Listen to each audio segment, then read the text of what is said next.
Mga kananay, andito pa rin tayo sa museum. Di pa tayo tapos maglibot-libot. Nakita niyo yung typewriter nung araw, oh. Mga ilang typewriter din dati, oh. Naka-display dito, oh. Yung mga picture ng mga di ko kilalang mga tao yan, no? Anong year ba si Crisologo dati? Di pa tayo pinapanganak nga, no? Ay si Ferdinand Marcos, oh. Kita niyo yan, kasama niya si Crisologo. Libutin niyo pa at tingnan niyo tong kanyang mga ano, oh.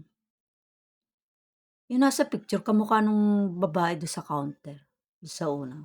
Nakikita niyo yung mga sombrero at salakot, mga iba't ibang probinsya. Ayan, oh. Iba-iba 'no, iba-ibang style. Ang Bulacan yata ay wala diyan. Madami ding nagpupunta rito, eh, nagvi-video. Pero bakit copyright yung una kong ano, wala namang music? Hmm, at saka pumayag naman yung may-ari nitong videohan, 'di sila madamot. At saka yung mga sapatos nila nung araw, oh, tingnan niyo, tsaka mga damit, oh, buhay pa 'no, nape-preserve nila 'yan, oh. Tignan niyo naman, oh, dami 'no. Oh, 'di ba?